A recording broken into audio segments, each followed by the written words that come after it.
noches, historiadores. Perdón, hoy estamos respondiendo todavía unos comentarios de el meme que no les gustó hoy, por cierto, así que los mandamos a saludar. Está con nosotros Bruno de Gante, Muy buenas noches a todos. el doctor Mariano García Buenas noches a todos. y el cumpleañero de esta semana, que fue el que eligió los temas, Esaú Jaimes. Buenas noches. Felicidades. Gracias. Y Gracias, buenas gracias. 36 años. La última vez que conté, en efecto, eran 36. Sí, pues sí. Ya nos conocemos la mitad de nuestra vida, Esaú, por cierto. Esperemos que sí. No, esperemos, ¿no? O sea, nos conocimos a los 18 y tiene esos 18 más, así que... Es que yo conté hacia adelante, la mitad de nuestra vida, entonces vamos a vivir 70. Dije, está bien, es buena métrica. Espero que vivan más de 70. Por eso. Ya nos deseó mal, Mariano, pero bueno. Sí. No, es que No, No sé si exactamente me si puede. pone muy- En verdad me espero. ¿Qué dijo a mí? No, pero estamos cotorreando acá. Pues bueno, ahora sí, pues muchas gracias a todos por acompañarnos. Hoy vamos a hablar de un tema que de repente recuerdo que no se habla mucho en México y que lo eligió Esaú, que es Yugoslavia. O sea, que hay una estatua de Tito, si mal no recuerdo, aquí en la Ciudad de México. No me acuerdo en qué parte. Y me puse de fondo de pantalla al mariscal Tito con su ligera protuberancia en la zona de la panza y la bandera yugoslava atrás. Así que, pues vamos a empezar. Vamos a dar unos saludos y ahorita nos platicas por qué eligieron este tema. Saludos a Carlos Fram, que no puedo esperar por esto. Un tío de mi viejo, que era jefe de Interpol, viajó a Yugoslavia y el general Tito le regaló un fusil chapado en plata. Tito era muy espléndido. Muchas gracias por la anécdota. Sí, Saludos sí. a Dar Carlos, muchas gracias. Buenas, ya llegué, ¿cómo están, babies? Imperio Tigre, muy bien. Y que feliz cumpleaños le dicen a Saúl. Vamos a cantar mañanitas, el que no cante no le toca el pastel. No, cantamos muy feo. Pato, buenas, banda, ¿cómo están? De HC. Bien, muchas gracias, Pato, en rato no te veíamos. Saludos desde Junín de los Santos, Argentina, Miguel Ángel López y Alejandro Cadena igual, buenas noches. Ahora sí, platícanos, Saúl, ¿por qué decidiste elegir este tema? Gracias. Tiene como dos sentidos. Creo que el tema en sí de Yugoslavia, de las guerras balcánicas y de esta zona del mundo, de los Balcanes en general, en cualquier momento en que tú hagas como corte y lo quieras tomar y analizar, sobre todo en los últimos 200, 300 años, va a ser interesante. O sea, va a ocurrir algo, una guerra, una disputa, personajes, cosas. Es una región del mundo que tristemente casi siempre por temas conflictivos, pero va a ser interesante analizar siempre y eso a mí siempre me ha llamado la atención. Eso por un lado. Por el otro, aunque como historiador, y creo que los tres que estamos aquí coincidiremos en que al final del camino lo importante son los procesos y pensar como en gran escala, siempre me ha gustado en la historia, o siempre he creído que en la historia hay personajes que por sí solos sí son demasiado relevantes o sí son capaces de marcar épocas o de ser lo suficientemente relevantes como para pensar en ellos como por debajo, por fuera de la esfera, por decirlo así.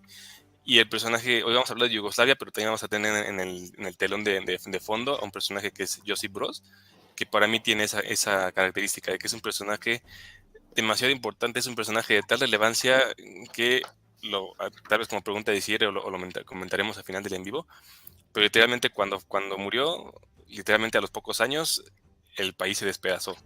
Era de tal su figura o tal la influencia que ejercía, que podemos decir que eso fue lo que ocurrió con Yugoslavia, ¿no? Esos fueron como los dos motivos que me llevaron a elegir el tema, bueno, entre los 4 que propuse. Ustedes, los escuchas, decidieron votar por este y pues bueno, aquí estamos para compartirlo con ustedes. Perfecto. ¿Algo que quieran comentar, compañeros, antes de leer otros saludos? No, pues... Bueno, aquí hay que decir algo. 3 de los aquí presentes vivimos cuando existía aún Yugoslavia, nacimos cuando nació algunos. El doctor Mariano, pues ya le tocó más tiempo ver esta creación tan extraña como lo es Yugoslavia. Y conocer, aunque sea que viviera en ese tiempo, a Tito, que era un personaje por sí solo.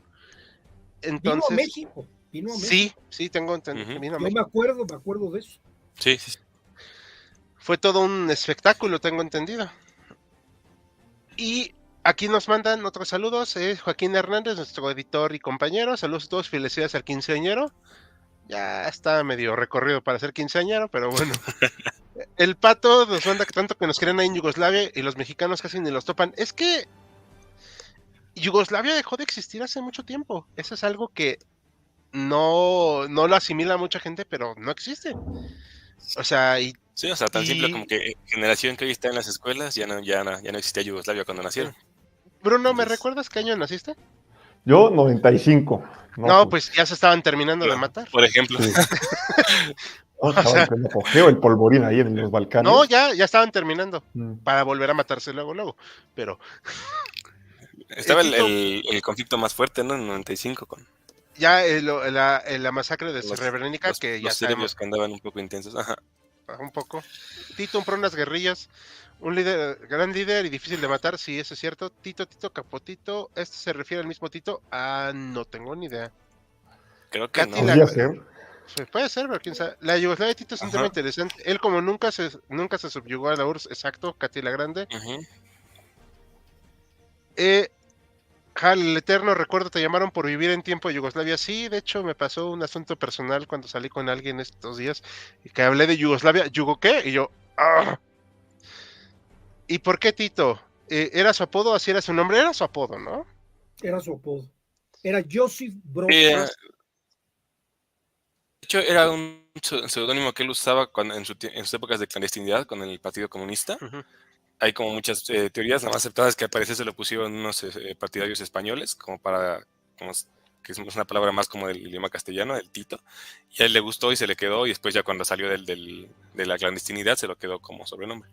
Sí, de hecho, Ujú. y como dato aquí, esta es la bandera de la República Socialista de Yugoslavia, no del Reino de Yugoslavia, Ujú. porque son dos cosas distintas. Vamos a meterle un poquito de turbo. Felicidades al cumpleañero. Y Tito dijo algo de la invasión Gracias. cultural mexicana. No sabría decirte. Eso sí es como un tema que yo hasta hace un par de años no lo conocía.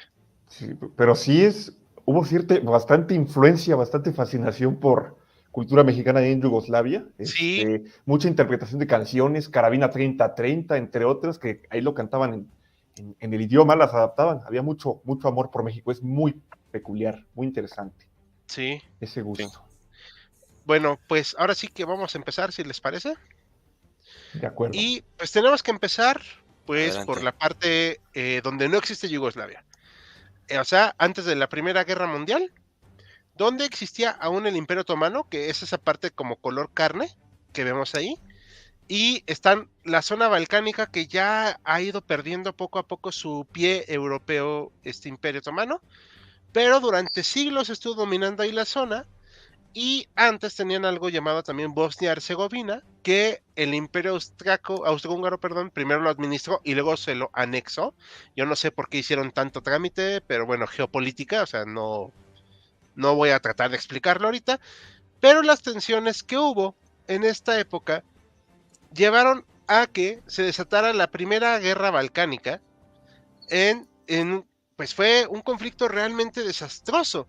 O sea, no es desastroso para, digamos, todos, pero sí para el Imperio Otomano. Se hace la Liga de los Balcanes y en 1912, pues se dan con todo.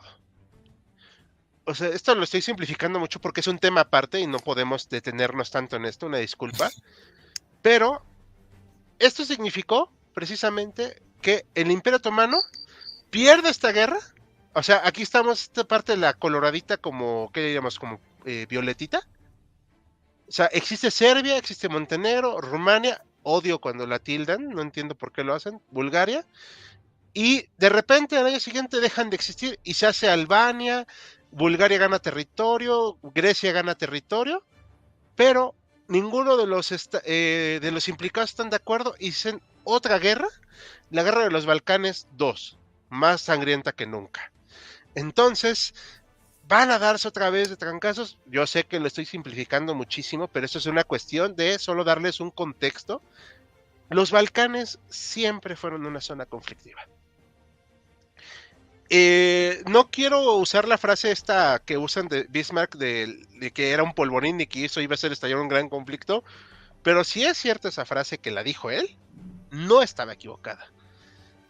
Hay demasiadas etnias y demasiadas lenguas y demasiadas religiones en una zona tan relativamente pequeña conviviendo, no se entienden en el sentido de a dónde van como lugar, y hay un anhelo entre los países eslavos, que por eso bien se llama Yugoslavia, es la República de los Eslavos del Sur, ¿no? Bueno, los eslavos del sur más bien, o el país de los eslavos del sur, porque República no es, perdón.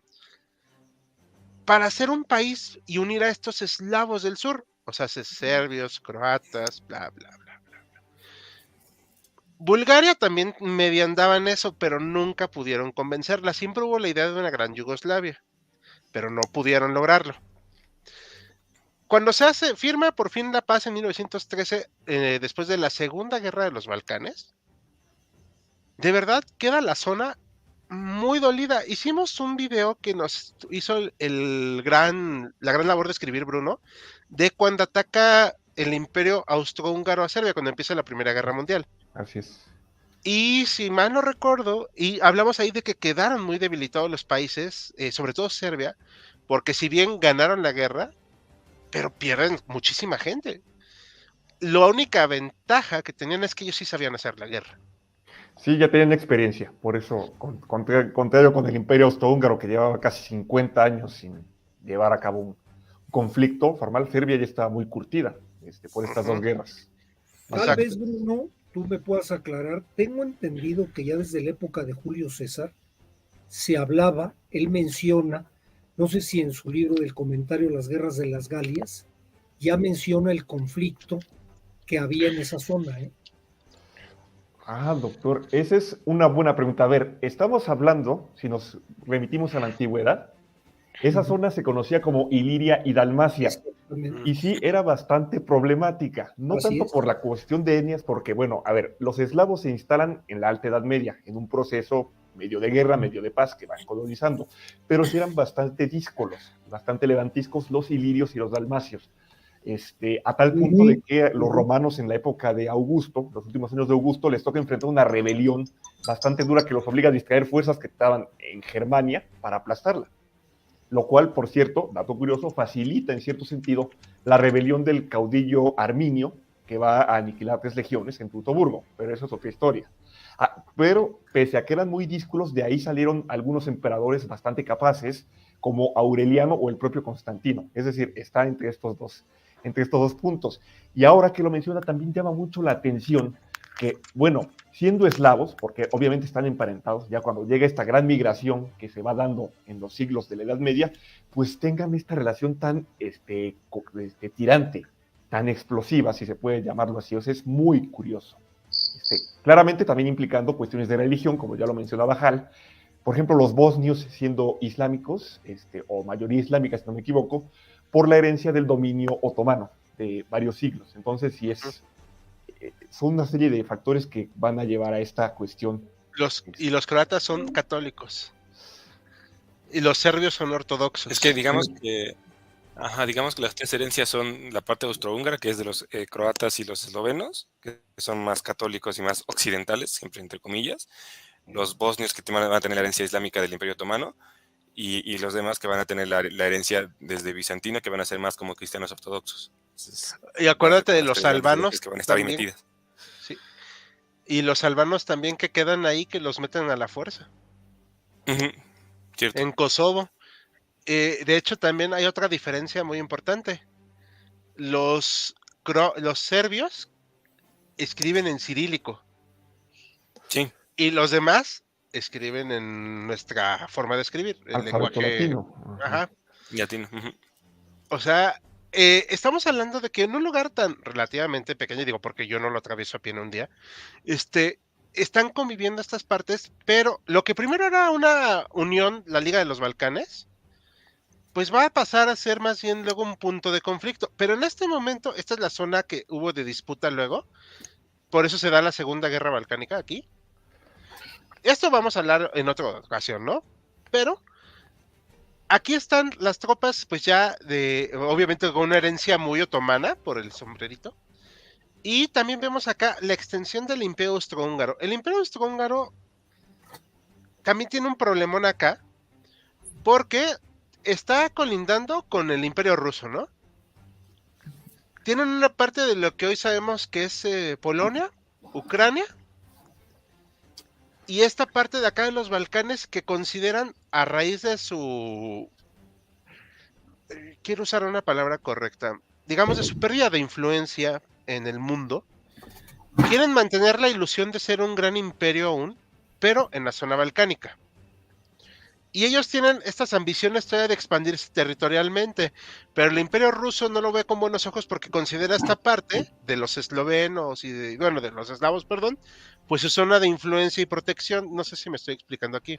Sí, Ujú. sí, Rusia se sentía tutora, sobre todo de Ajá, Serbia, o sea, sí. sentía cierta ascendencia sobre Serbia, o sea, hasta la fecha sigue habiendo cierta cercanía por ahí. Digo, hay que ver la bandera. Sí. Claro. O sea, es una de influencia totalmente. Y pues vemos acá en el mundo, o sea, esta zona acá va a ser el caos, ¿no? Y entonces, pues, sucede esto. El asesinato en Sarajevo de Francisco Fernando, sí, ¿verdad? Y su esposa. Sí, Franz Ferdinand. Ajá. Eh, y Sí, pues esto va a desatar la Primera Guerra Mundial, no nos vamos a detener tanto en eso, solo que lo que creía el Imperio Austrohúngaro que iba a ser fácil someter a los serbios, pues bueno, pues ya sabemos que no fue así. Ujú. Toda esta zona fue de veras, un polvorín, un problemón controlarla. Aunque mantienen un corredor, estas potencias centrales en algún momento pues se va resquebrajando. Y en 1919, esta es una cosa muy importante. Antes de llamarse Yugoslavia, se llamó el Reino de los Serbios, Croatas y Eslovenos, el que se va a fundar tras la Primera Guerra Mundial para unir a todas estas personas en una sola corona. Existen Albania, Grecia, Bulgaria, Rumania, Hungría, Austria. O sea, pasamos de toda esta zona así a aquí tenemos por fin lo que va a ser luego conocido como Yugoslavia. Aquí lo vemos más en un contexto europeo. Y se va a intentar mantener este reino con cierta estabilidad. Este va a ser su banderita. Y este va a ser el rey, ¿no? El príncipe Alex, si mal no recuerdo. Si se acuerdan ahorita de su nombre, por favor díganmelo, porque pues, se me fue ahorita el dato del nombre del príncipe. Sí, creo que Miren, sí es la verdad es Alejandro. que sí, Alexander, sí, creo que sí. Ajá. La verdad es que esta familia no es, o sea, no estamos siendo ni buenos ni malos, pero no podían controlar así realmente la situación. De hecho, tuvieron que en algún punto establecer una dictadura porque pues era muy bien intencionado este reino de los serbios que en 1929 es renombrado Reino de Yugoslavia, pero pues administrativamente era un caos, o sea, tenías que jalar a gente de distintas creencias. Es como una suerte de mini imperio austrohúngaro en el cual Ujú. tratas de administrar tantas lenguas, aunque en teoría son la misma, tantas creencias distintas en un solo territorio. Además aquí se quedó lo que hoy es que Macedonia del Norte, ¿no? Macedonia. Así que Sí, ya ese no es se su llama nombre Macedonia. formal. Sí, Macedonia del Norte porque Grecia no estaba de acuerdo que se llamara Macedonia. Pero bueno, aquí queda Por esta el buen parte. Alejandro. Exacto. Y pues este pobre reino pues va a padecer esto. Esta es la composición étnica. Si notan cierta semejanza a Croacia aquí, no están equivocados. Están croatas, serbios, eslovenos, macedonios, montenegrinos, eslovacos, o sea, están por acá desperdigados, búlgaros, checos, y los latinos están rumanos, italianos y estos que no me acuerdo qué son, y luego albanos, que es en la zona de Kosovo hoy en día, húngaros en esta parte de acá, alemanes, turcos y ¿cuáles son los que les dicen que lo que son muy mal queridos en Europa, que siempre los ven feo? los gitanos. Los gitanos, gracias. Entonces, luego supimos a quién nos referíamos. Es una composición étnica caótica. Y, pues, obviamente, esto va a traer muchísimos problemas. Conste que aquí no están tomando en cuenta a lo que hoy conocemos como bosnios, porque creo que es un término un tanto hasta despectivo que le dicen bosniacos allá en Yugoslavia, bueno, lo que era la Yugoslavia, la gente de origen musulmán. En ese momento no había la diferencia étnica, ¿sí? O sea, creo que es un tema demasiado complejo, lo estamos abordando muy expreso en el live, obviamente, pero quiero que entiendan que esto va a ser el punto de quiebre para que un buen día decidan todos que se tienen que matar unos a otros. No sé si aquí quieran comentar algo. Pues es que es una nación totalmente artificial, Yugoslavia. Ahí, corrígeme, Hal, es una iniciativa externa. O sea, no es que ellos decidan, vamos a unirnos todos en este gran No, si querían. conglomerado. ¿Sí querían? Sí. Ya, Sí es que querían hacer Hay un por ahí reino. un planteamiento que leí en algún par de textos que la idea del paneslavismo sí viene desde Rusia, de hecho, porque ujú. como en pleno imperialismo, la idea de que todos se unieran bajo un solo país, que después ya unificado fuera que Rusia lo pudiera como adueñarse de él más fácilmente, viene de ahí, pero pega, o sea, la idea como que sí pega directamente en los eslavos. Sí. O sea, sí había esta noción de hermandad, pero pues todo tiene un límite, ¿no? Y ahorita me llamó mucho la atención esto que dices que es una nación artificial. Bueno, es que ¿qué nación no lo es? Bueno, también eso es cierto. O Sí, sea, claro. México es, o sea, existe porque existe. O sea, pero en el siglo XIX, pues ya hicimos un en vivo con Saúl de los movimientos separatistas. Ujú. Así que no es echar tierra a tu argumento, o sea, sí entiendo a dónde vas, pero no sería la primera vez que un país se une de esta manera. Y pues al final va a desatarse un problemón cuando empieza un pequeño conflicto llamado Segunda Guerra Mundial, que creo que ya nos va a empezar a explicar Bruno. ¿Va? Sí, No sé si espera, déjame ver si hay algunos comentarios, ¿les parece? claro que sí. Adelante. A ver, dice Joaquín Hernández, antes de iniciar la Guerra de las Galias, Julio César tenía la intención de invadir los Balcanes, pero se le presentó un casus belli para intervenir en la Galia y pospuso ese proyecto. Y, no sabía. Una baja y 140 millones de asistencias. Y hasta suerte es que aguantara mucho tiempo esa unión, sí, la verdad. Ujú. Es cierto que en esas tierras hoy en día no se pueden ver ni en pintura porque no se quieren dar, porque se quieren dar de palos. Ojalá Creo que ya fueran menos, tal. ¿no? Híjole, es que yo no quiero decir, no puedo asegurarlo. Lo que sí sé que viene un documental y no soy yo el que presenta esa conclusión porque nunca he ido a esta zona. Ujú. En la zona actual de lo que es Bosnia y Herzegovina, que es tal vez el país más diverso étnicamente que queda, en un lado festejan, digamos, la parte serbia, una fiesta nacional para ellos, y al frente los vecinos bosnios festejan la tragedia, bueno, no festejan, conmemoran la tragedia de Srebrenica. Ujú. O sea, se ha dicho que están a un chispazo de volverse a dar, pero están cansados también. Yo creo que no, no tienen el ánimo de pelear, pero no se perdonan. Es una Es región que con muchas eran, heridas, sí, muchas, muchas heridas. y aparte pues eran vecinos y un día se empezaron a matar entre ellos. O sea, es una tragedia. O sea, pero bueno, vamos a hablar si quieres ahora sí del... ¿Quieren comentar algo más antes de que empiece Bruno? Pues añadir, Hal, ahora que mencionabas a esta diversidad, yo también pondría el factor geográfico. Es una región muy montañosa, lo cual también dificulta las comunicaciones y la administración. Entonces, yo creo que también el propio factor montañoso del relieve también contribuyó a favorecer esta diversidad y también estas divisiones Sí. existentes. Sí. Sí. Pero bueno, ahora sí. ¿Algo más que quieran comentar, chicos? No, adelante si No, quieres vas, con Bruno. el pequeño pleito de 1939. El pequeño pleito de 1939.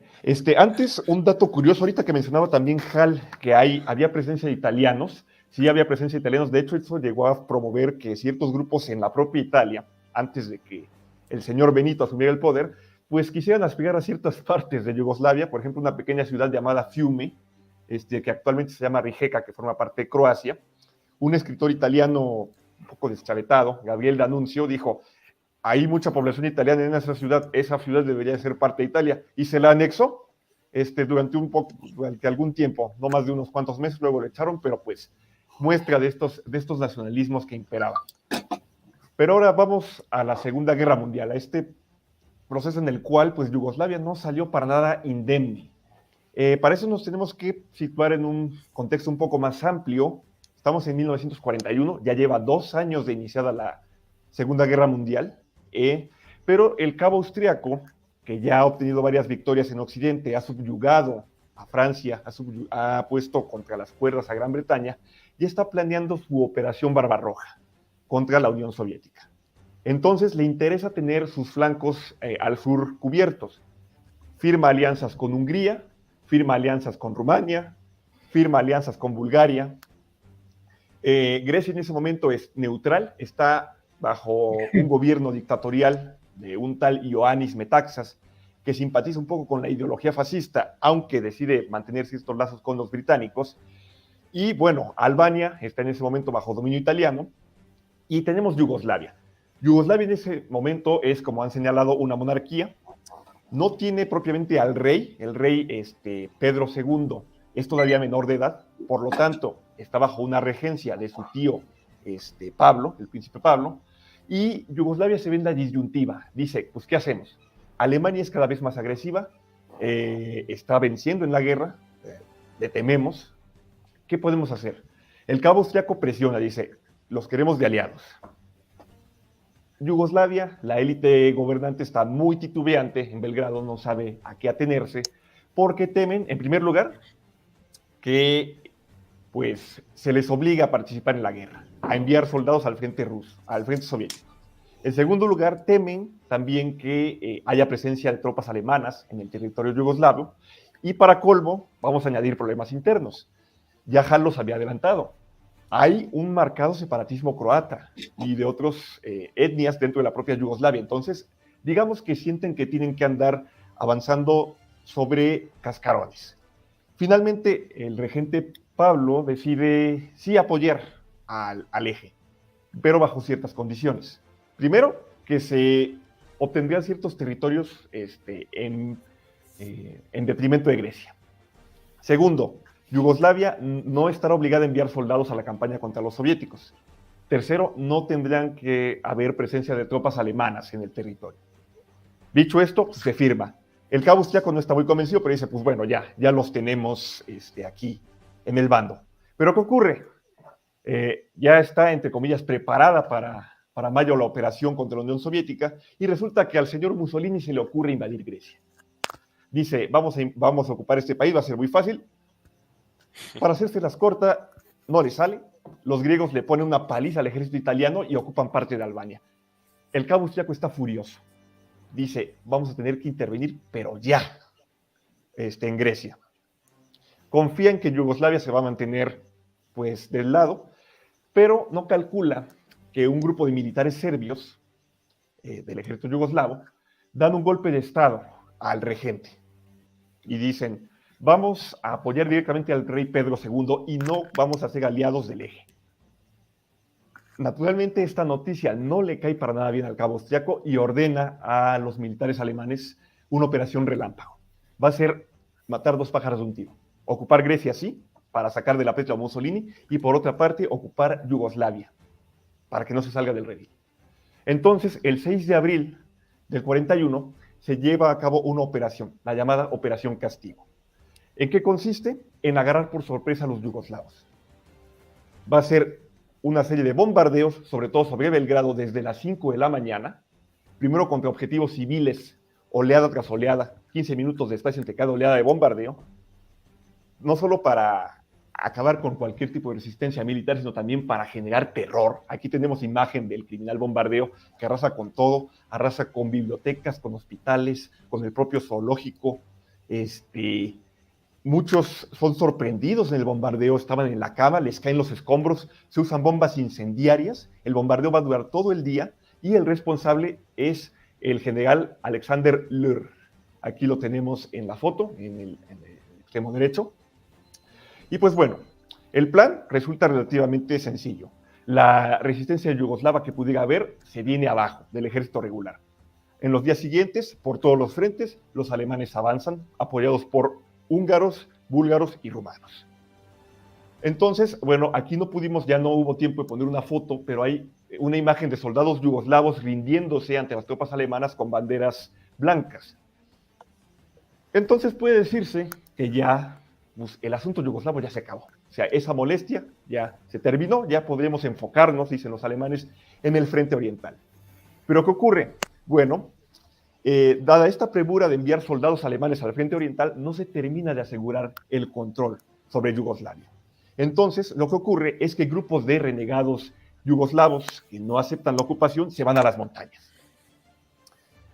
Y empieza a generarse un movimiento de resistencia. Pausa. No es un movimiento de resistencia coherente.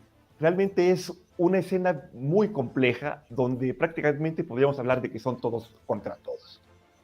Por un lado tenemos a estos renegados del ejército regular yugoslavo, comandados por un tal Draza Mihailovic. Hal, ahí tienes también la imagen junto al LUR. Draza Mihailovic es este hombre de avanzada edad con su bonete y lentes, que en un principio va a comandar estas células de resistencia que se van a conocer como los Chetnik contra la ocupación alemana.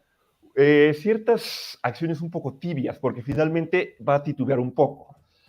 Olvidado señalar que con la ocupación alemana de Yugoslavia se empieza una fragmentación del país. Los croatas, cuyos espías habían apoyado en la inteligencia alemana para doblegar la resistencia yugoslava en los momentos previos a la invasión, reciben como premio un estado autónomo, bajo tutela alemana, pero en principio autónomo. Asimismo, los alemanes crean un estado serbio títere, los italianos crean un estado montenegrino títere, y pues, bueno, se fragmenta el país. Como señalaba, Draza Mihailovic dirige cierta resistencia, pero por otro lado, aparece una figura que ya hemos mencionado, un tal Josip Broz Tito, un personaje que fue miembro del ejército austrohúngaro durante la Primera Guerra Mundial, obrero, convencido comunista, estuvo en la cárcel varias veces, y que, bueno, seguramente resultará muy sorprendente para todos aquí en la concurrencia, porque no es precisamente joven. En el 41 tiene 49 años, o sea, ya está casi en la cincuentena, pero él va a dirigir una resistencia, una de las resistencias más efectivas contra los alemanes. Una resistencia multiétnica. Si bien él es croata, reúne a muchos serbios, reúne a bosnios y reúne a otras de las etnias que están ahí, que se oponen cada vez más a la ocupación alemana. Por otro lado, tenemos también colaboracionistas. Hay colaboracionistas serbios y también hay colaboracionistas croatas, naturalmente, que operan bajo el nombre de una unidad llamada Ustaša, una unidad que lleva a cabo exterminios de serbios en Croacia, en Bosnia y en Herzegovina. Entonces el cuadro de la resistencia es este. Los Chetnik pronto dejan de combatir propiamente a los alemanes, pero combaten a los del Ustaša y combaten a grupos de fascistas italianos. Asimismo también combaten a las fuerzas de Tito. ¿Por qué? Porque los Chetnik son decididamente anticomunistas. Por otra parte está Tito y sus huestes, que integran no solo hombres, sino también mujeres, que se hacen fuertes en las montañas y combaten literalmente contra todos. Y están los separatistas serbios. Como pueden ver, es un caos. Pero Yugoslavia termina demostrando ser como la España para Napoleón. Es decir, es una úlcera sangrante, porque las resistencias se mueven por acá y por allá. Los alemanes y sus aliados solo dominan las ciudades. Y cada vez más Tito se vuelve más exitoso.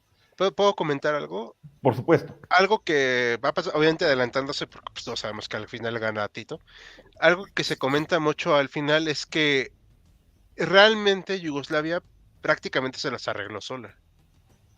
Sí. O sea, que a diferencia de Hungría, Polonia, los países de Europa del Este. Ellos sí dijeron, esta es la operación militar, por cierto, que se hizo, la operación Castigo, y esto pues son algunas de las acciones de los Ustachas que nos pasó Bruno, pero sí, o sea, por eso Tito se supone que gana ese gran poder. Sí, además Tito es muy carismático, hay una imagen donde es muy hábil, muy buen estratega, además sabe aprovechar la propia brutalidad alemana. ¿Por qué? Porque los alemanes, desesperados y muy irritados por este tipo de guerra, porque es guerra de guerrillas, los partisanos, una guerra a la cual no están acostumbrados, deciden recurrir al terror. Dicen, por cada soldado alemán muerto, vamos a tomar represalias, a ejecutar a 100 civiles. Mihailovic, de los Chetnik, titubea y dice, no, por eso ya no me meto con los alemanes. Me meto mejor con Tito. Pero Tito dice, perfecto, hacen eso los alemanes, así tendríamos más partidarios. Entonces, hacen emboscadas, matan a tantos soldados alemanes como pueden, y eso genera un círculo vicioso en el cual la población enardecida va uniéndose cada vez más entusiastamente a las fuerzas de Tito. Por otro lado, si bien es cierto que las fuerzas de Tito van a, en cierto modo, liberar a Yugoslavia sin ayuda, también es cierto que reciben ayuda armamentística y monetaria de los aliados occidentales, sobre todo de Gran Bretaña. ¿Por qué? Porque es pragmático, hay que mantener ocupados a los alemanes por donde sea y donde se pueda. Entonces reciben armas, los técnicos obviamente no les cae bien esta cuestión, pero pues los británicos dicen, es que ustedes son muy inconstantes, atacan a veces a los alemanes, a veces no. Tito es mucho más solvente en este sentido. Ahora, no es fácil, Tito de hecho varias veces corre peligro de muerte. En el 43, los alemanes furiosos, ya decididos a tratar de eliminar de una buena vez por todas a Tito, lanzan la llamada Operación Blanca o Fallweiß, y para eso destinan a 15 divisiones alemanas, no solo de la Wehrmacht, sino también de las SS. En esa operación van a colaborar Chetnik, colaboracionistas serbios y la propia Ustacha. El plan es una serie de ataques concentrados, erradicar a las guerrillas, quitarles sus bases de apoyo y eliminar a Tito. Es una operación que se prolonga por varios meses y sí, tiene éxito. Las fuerzas de Tito sufren bastante, pero el propio Tito y su comitiva escapan por los pelos.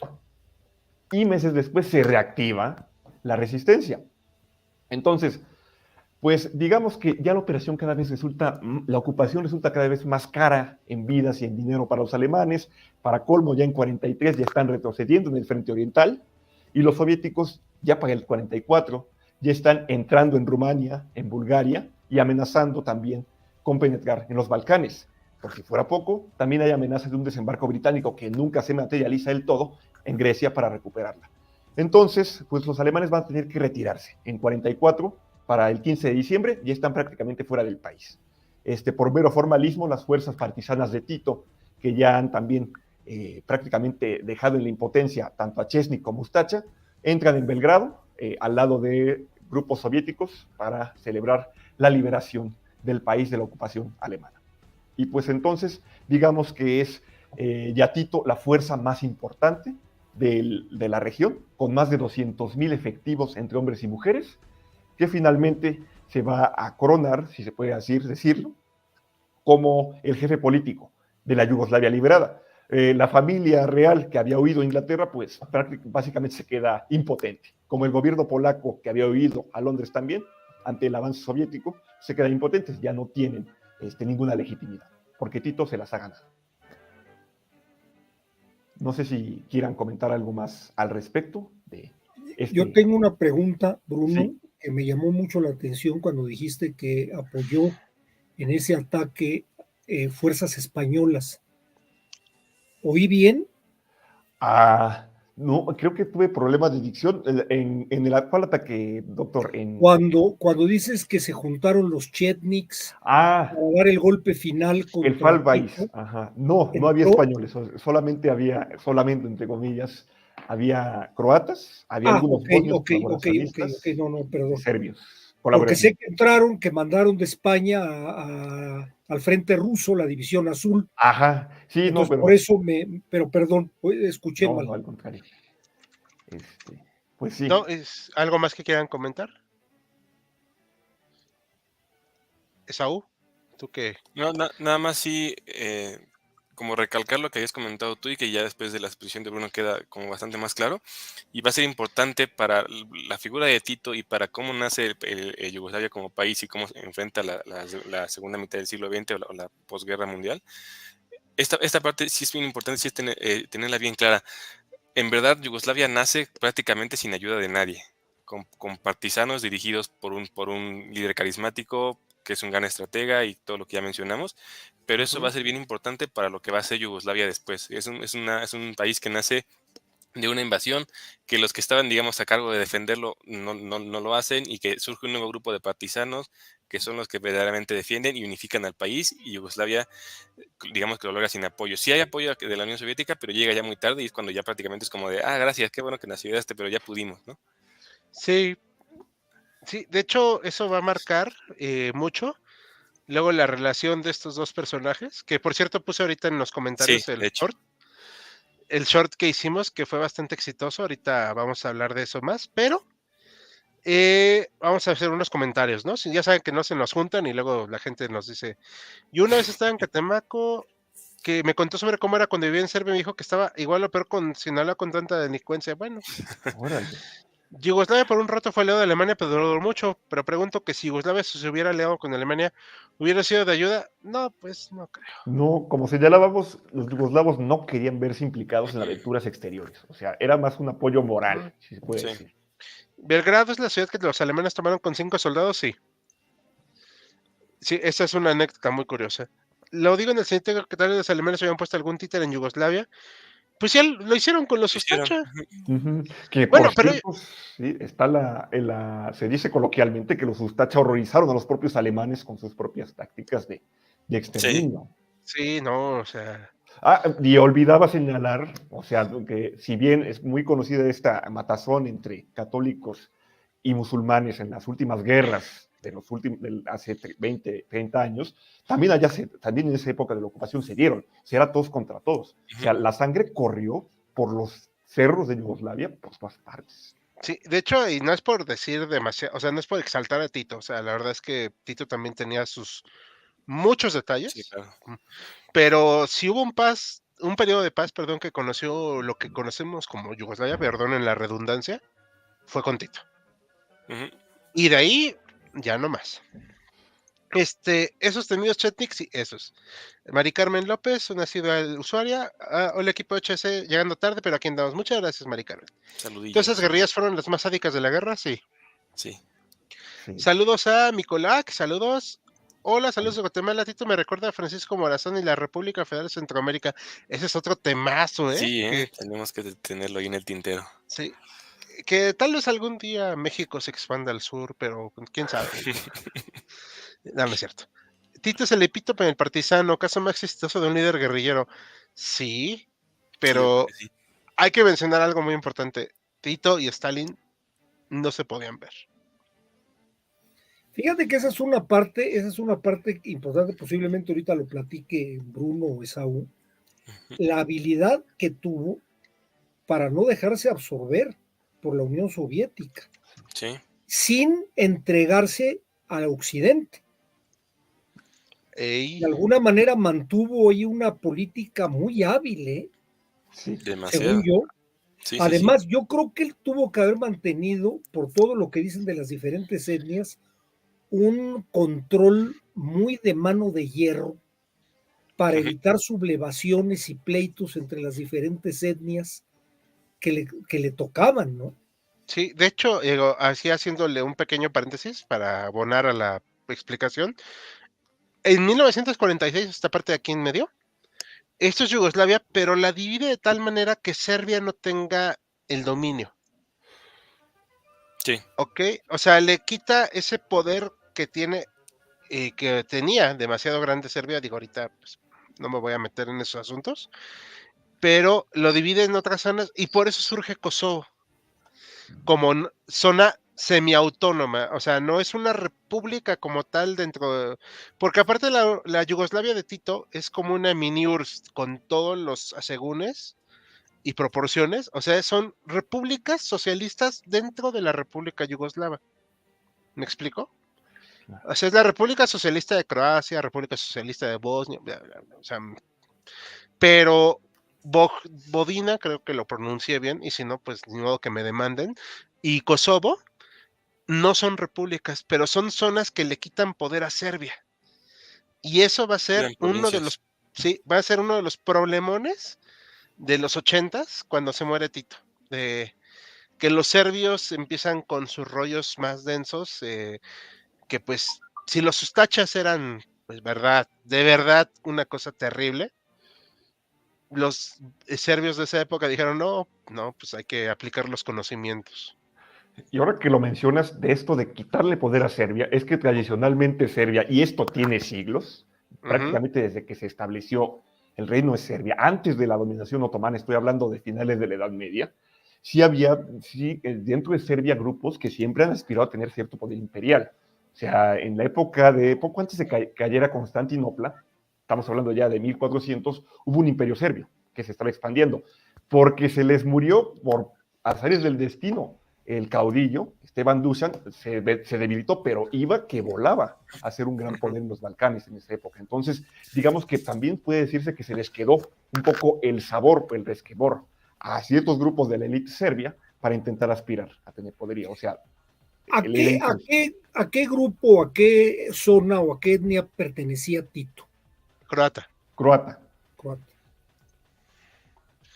Pero no era para él así como que lo determinante de nada, ¿eh? O sea, de hecho. Él buscaba, no voy a defenderlo de lo que no necesita defensa, buscaba pues la independencia de lo que él conocía como su país. Uh-huh. Digo, ya luego lo del puño de hierro es muy cierto, y sí es cierto que era un represor, también, eso que ni lo duden, ¿eh? Hay un grillo. Dicen Miguel Ángel López, varios líderes Ustacha terminaron en Argentina cobijados por la comunidad croata local y el gobierno de Perón. Hombre, pero si nunca se iban para allá. O sea, el fundador de Ustacha murió en el 59, o sea, murió en su cama. Uno que otro. Es que, pues ya ves que varios líderes de cierta comunidad, como Adolf Eichmann, que se fueron para allá, Argentina. Una tradición milenaria. Ajá, exacto. Buenos días, noches para todos. Espero no llegar muy tarde. Isabel Salgado. Stalin lo mandó a matar varias veces. Es muy conocida la carta que le envió diciendo que ya no gasta gentes para eliminarlo. Sí, por eso pusimos el short. ¿Titos apoyaban alguna etnia? No. Que yo sepa, no. Doctor Moreno, fue tal la mano de hierro que solo en la purga stalinista eliminaron 10% de la población serbia. Datos oficiales del partido. Uf. Paso, mecha. A Stalin no le caían bien Tito y Mau, no, pues a Stalin no le caían bien. Tito era croata y de madre eslovena. Ah, ok. No me acuerdo. Los croatas y serbios, Augusto Jasso, también se disputan la nacionalidad de Nikola Tesla. Ay, bueno, que se disputen lo que quieran. Total, Nikola ya está más que muerto. Y ahorita lucra con el nombre Lord Musk, que ya va a poner una fabricota acá. En Monterrey. En Nuevo León. Ya, perdón, tenía que hacer el chiste. Ahora sí. ¿Algo más que quieran comentar, chicos? Nada, vamos bien.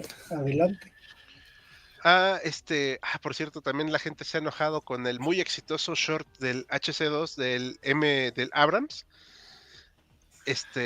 Anécdota rápida, perdón, es que sí tengo que comentarlo. Dicen que cómo decimos que el tanque lleva libertad y democracia. Pues se llama ironía, muchachos.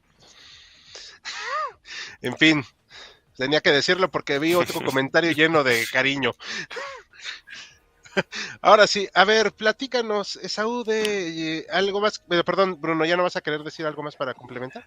No, pues solamente recalcar a esta imagen de Tito con el ajedrecista metafórico en la resistencia contra el ocupante alemán y ajedrecista metafórico en la posguerra.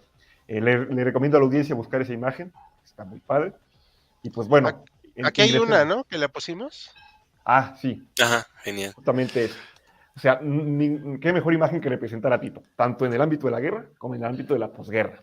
Entonces, pues vamos a esa parte. A ver. Ahora sí, Esaú, danos. Bien, pues gracias. Bueno, pues vamos, ya que tenemos como el contexto muy bien explicado por uno de cómo llegamos a la Yugoslavia, ya en la que Tito va a ser el gobernante como tal. Un poco para explicar esta parte de Tito y la capacidad que tiene para comandar como un país que tiene una multiplicidad de etnias. Él en efecto es croata de nacimiento, hijo de padre croata y madre eslovena. Él cuando es joven y es capturado como comunista, es capturado en Rusia, cuando de hecho conoce a los bolcheviques, se casa con una rusa y digamos que de todo como viaje que hace es donde él entiende que hay una diversidad étnica, que la unión puede venir a través del comunismo, lo va a entender así, ¿no? O como de la lucha como comunista, que es lo que va a terminar instaurando en Yugoslavia, ¿no? Tito, como para aperturar lo que les voy a compartir, en alguna entrevista que le hacen en los medios occidentales, hay una respuesta que él da cuando le preguntan ¿qué es Yugoslavia? O sea, ¿qué estás gobernando? La respuesta que él da es como muy, muy significativa de cómo lo tenía de claro él y cómo lo estamos planteando nosotros. Él responde, bueno, yo soy el líder de un país que tiene 2 alfabetos, 3 lenguajes, 4 religiones, 5 nacionalidades, 6 repúblicas, está rodeado por 7 países y tengo 8 minorías étnicas. Nada más. Nada más. Es una respuesta que él da en una entrevista que le hacen, como para decirle, ¿qué es Yugoslavia? ¿Qué es lo que tú gobiernas? Y él dice, ok, es esto. Esto es lo que estoy gobernando, ¿no? Que ya más o menos queda más claro con el contexto que bien nos compartió Hal y nos compartió Bruno, ¿no? ¿Qué va a hacer Tito Bros ya como gobernante ya de Yugoslavia? Hay un concepto que se va a manejar y que de hecho se va a manejar en teoría política, hablando de marxismo y hablando de comunismo, que va a ser el que Tito va a implementar en Yugoslavia y va a ser el comunismo autogestivo, ¿no? Es bien importante decir, cuando hablamos de Tito Bros y cuando hablamos de Yugoslavia, que ya lo habíamos mencionado, pero lo tenemos que recalcar. Yugoslavia es una nación en el sentido de nación comunista que se crea desde abajo. O sea, el comunismo viene desde abajo, desde los partisanos que combaten, que crean la nación, que forman la nación comunista, a diferencia de las demás naciones que van a integrar o no a la Unión Soviética y el régimen comunista, que de alguna manera van a ser integradas de arriba hacia abajo, es decir, impuestas o manejadas como estados títeres por la entidad comunista más importante, que va a ser la Unión Soviética, ¿no? Yugoslavia es al revés. Yugoslavia desde el principio van a ser completamente al revés, es decir, desde abajo hacia arriba, desde los partisanos que, insisto, forman el país yugoslavo. Y entonces Tito va a tener esa particularidad de que no es tanto un estadista y un político y un ideólogo del comunismo. Él es un partisano tal cual, es un guerrillero que salió del campo y llegó al poder y es carismático y lidera al Estado comunista. Y se va a apoyar para la parte, digamos, ideológica uno que sí va a ser el teórico, que es, digamos, el responsable teórico del comunismo autogestivo, que es Eduard Karel. Creo que la pronunciación occidental es tal cual, Eduard Karel, su apellido es Kardel, en idioma croata, que es como que el ideólogo, ¿no? Pero sí es importante que se entienda por qué va a tener esta disputa al final del camino por Stalin. Ya lo mencionaba Jorge Hall en un principio, primero porque Stalin pues no los apoya, sino hasta que ya ve que Yugoslavia está formada y es como de, pues ya para qué nos apoya si ya lo hicimos. Esa va a ser como la primera de las rencillas. Y después va a ser esta necesidad de Stalin de querer meter a Yugoslavia y al Partido Comunista Yugoslavo en el ámbito comunista de la Unión Soviética, y Yugoslavia que le dice, no, o sea, nosotros nos formamos diferente y tenemos nuestro propio sistema y no nos vamos a alinear, ¿no? De hecho, ¿dónde empieza la separación entre el Partido Comunista Yugoslavo o entre Yugoslavia y la Unión Soviética? Cuando Stalin expulsa al Partido Comunista de Yugoslavia de la Comintern. La Comintern es esta como asociación de partidos comunistas europeos que están alineados al Partido Comunista soviético y que siguen la misma línea. Stalin expulsa al Partido Comunista Yugoslavo dirigido por Tito y lo condena públicamente y dice que Tito es un aliado del imperialismo y del capitalismo, que es un infiltrado en el comunismo, y lo termina como condenando, ¿no? Y el Partido Comunista entonces ya abiertamente, Tito en lugar de pedir perdón o de decir, no, sí somos parte de ustedes, no nos corran, Tito dice, ok, pues si no nos consideran parte de ustedes, pues no somos parte de ustedes, somos un comunismo diferente, ¿no? Ahí no sé si hasta aquí tendrían como algo que comentar para después pasar a explicar ya formalmente qué es el comunismo autogestivo que planteaba Tito. También hay que decir que Tito era un poco cínico. Sí, claro. O sea que es que no quiero dar esa imagen de así muy grosera, porque si no van a pensar que soy una persona grosera. No, sí, sería como que, no voy a estar acá, pues me vale. O sea, no pasa nada. Ajá. Sí, hay una expresión muy apropiada, pero pues por respeto al canal y al público, pues no. Le dejamos el misterio. ¿Sí quieres decir algo, Mariano? Yo lo único a mí que me queda una inquietud, y lo comentaba yo hace rato, tengo yo entendido y creo que lo comentará Esaú, se hablaba de que Yugoslavia era la tercera vía comunista. De hecho, sí, la primera era la soviética, la otra la china y luego venía Yugoslavia. Y tengo entendido que su comunismo fue algo especial, no sé qué, Esaú ya nos aclarará, Y la otra es, tengo entendido que hubo muchos contactos con Occidente, con lo cual se apoyó incluso económicamente, hubo apoyos económicos que hicieron, porque liberar la posguerra fue difícil, porque el país quedó muy destruido, como toda Europa, y ahí no hubo plan Marshall. Entonces, creo que sí hubo algún apoyo y eso le permitió sortear el bloqueo que podría venir de los países de lo que sería el Pacto de Varsovia, ¿no? Entonces, insisto, yo por eso creo que es tan hábil, ¿no? Y la otra,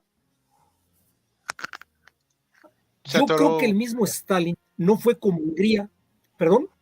No, ya. Un poco, Mariano. Ajá, pero ya. El mismo Stalin, yo creo que la pensó dos veces por lo que platicaba Bruno de lo difícil del terreno yugoslavo para hacer una invasión tipo Checoslovaquia, bueno, que esa no fue de Stalin, o tipo Hungría.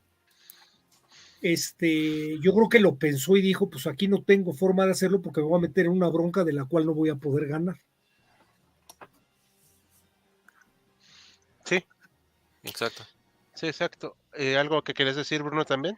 Sí, aprovechando lo que ya empezaba a adelantar Esaú y que también el propio doctor ha explicado de escaparse de las intenciones, si podemos usar esa palabra, centralizadoras de Stalin para con los partidos comunistas, el Partido Comunista Yugoslavo, pues sí tenía entendido que le permitió un margen de maniobra bastante amplio, tener ciertos coqueteos limitados, pero coqueteos a fin de cuentas con Occidente, ciertas financiaciones, ahí sí me corregirás, Esaú, porque creo que sí hubo, como decía el doctor Mariano, cierta financiación que les permite salir adelante.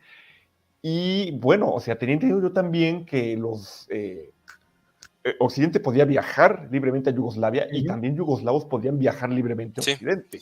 O sea, además creo que, como ha señalado Hal, cierto cinismo de Tito, mira, estoy coqueteando con tus enemigos ideológicos, mano. Nada más por tu soberbia y por tus deseos de sojuzgar, pues mira, o sea, casi como bailándole al oso enfrente.